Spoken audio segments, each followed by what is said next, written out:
nest right over here.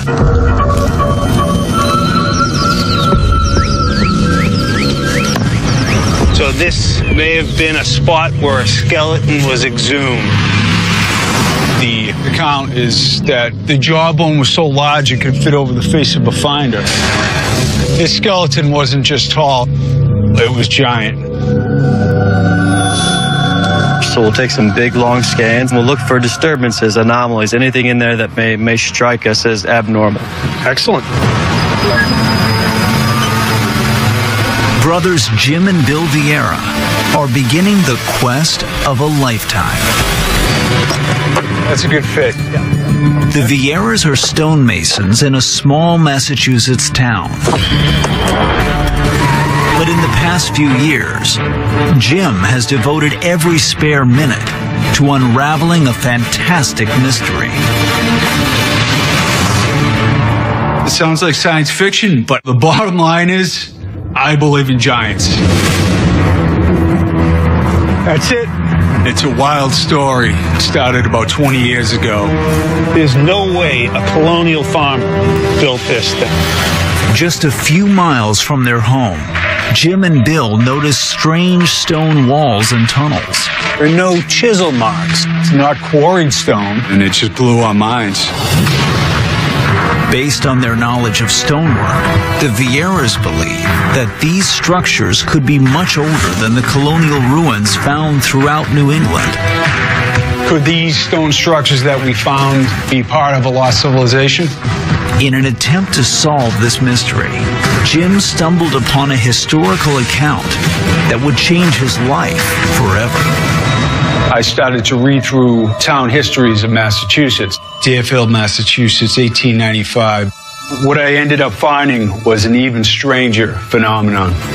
On page 78, I found an account of a skeleton unearthed by a farmer in Deerfield, Mass.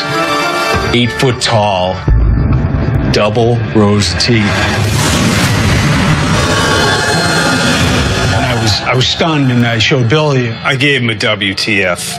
I couldn't believe it. What do you say? You know, 8 foot tall, double rows of teeth. It sounded like a monster. Right off the bat, I'm skeptical. And I said, it's just storytelling. Get that away from me. But Jim, once he gets on a mystery, there's no letting go. Jim combed the town library for more clues. He uncovered the archaeological scrapbook of revered local historian George Sheldon.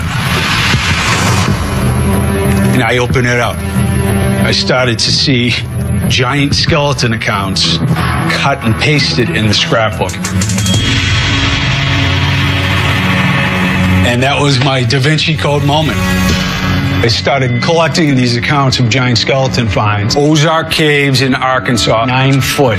Burlington, Iowa, 7'6". Provo, Utah, 8'6". New Haven, Connecticut, 8 foot. Burrowville, Rhode Island. Salem, Oregon. Barrow Mountain, Oklahoma. Rockingham, Vermont. Concord, New Hampshire.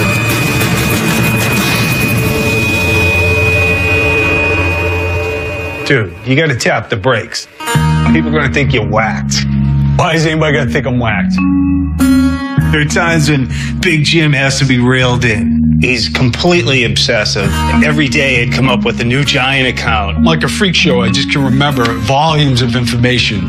I'm like a mutant, you know? Totally. But to date, we probably have about 1,400 or 1,500 accounts and going. From Catalina Island, California to Martha's Vineyard. Double rows of teeth. 7 foot and taller skeletons reported. New York Times, Washington Post, LA Times, and it's not just newspaper accounts.